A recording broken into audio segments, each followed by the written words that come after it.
देखिए रेलवे के अंदर एक टेक्निकल टर्म होती है पी वे। पी वे का मतलब होता है ट्रैक, परमानेंट वे। तो उसका एक पार्ट होता है ट्रैक लिंकिंग, और ट्रैक लिंकिंग के अंदर बहुत सारे कंपोनेंट्स होते हैं।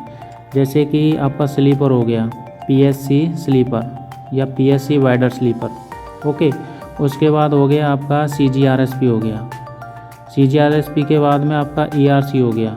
ईआरसी के बाद आपका रेल हो गया। रेल के बाद आपका लाइनर हो गया, ओके। तो इस तरीके से बहुत सारे कंपोनेंट्स होते हैं। तो यहाँ पर हम देखो बात करते हैं, आपको ये वाइड दिख रहा है, इसको बोलते हैं स्लीपर, ओके, पीएससी स्लीपर या वाइडर स्लीपर।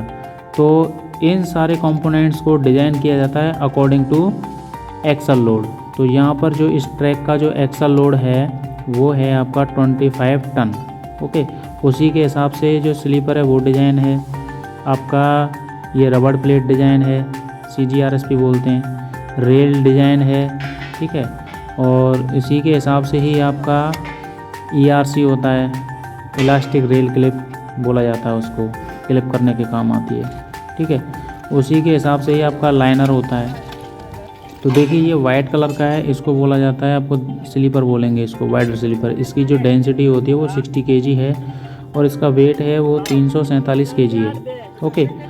तो यहाँ पर देखिए ये जो रेल को पटरी दिख रही है आपको, देसी भाषा में बोले तो पटरी बोलते हैं इसको रूरल एरिया में। तो पटरी और जो स्लीपर, इन दोनों को क्लैंप करने के लिए ये ईआरसी का यूज़ किया गया है, ईआरसी मार्क 5919, ठीक है। ये इसका ड्राइंग नंबर होता है 5919। और ये देखिए आपको ये ब्लैक कलर के नीचे दिख रही है, इसको बोलते हैं आपको सीजीआरएसपी रबड़ प्लेट, ओके। इसकी थिकनेस 10 mm की होती है। और यहाँ पर देखिए ये पूरा लिंक हो रखा है स्लीपर से।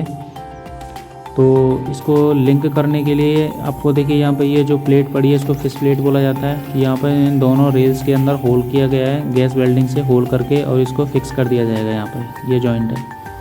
और मैं एक बात बता दूँ आपको, ये जो ट्रैक जो फर्स्ट टाइम लेइंग हो रहा है ये टेम्परेरी हो रहा है, क्योंकि ये क्या है कि अलाइनमेंट को फिक्स करने के लिए, स्लीपर को फिक्स करने के लिए, ठीक है। इसके बाद इस पर आपकी लॉन्ग वेल्डेड रेल और कंटिन्यूस रेल इस पर लेइंग की जाएगी। यहाँ पे देखिए फिश प्लेट को क्या कर रहा है, ये टाइट कर रहा है, ओके।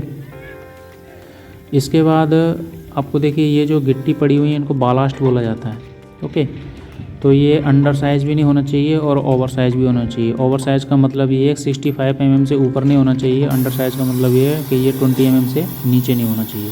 यहाँ पे देखिए गैस वेल्डिंग से कटिंग कर रहा है इसको फिश प्लेट को लगाने के लिए, ताकि एक रेल को दूसरी रेल से कनेक्ट किया जा सके, ओके। तो ये कटिंग कर रहा है इसकी, ये देखिए पहले एक कर चुका है, अब ये दूसरा भी इसने ये कर दिया, कंप्लीट हो गया। अब ये दोनों फिश प्लेटें इनको नट बोल्ट से लिंक कर दिया जाएगा, ठीक है। तो इस तरीके से ये क्या करते हैं, टेम्परेरी ये सेटअप तैयार कर रहे हैं। ये गैस वेल्डिंग की ये ट्रॉली है,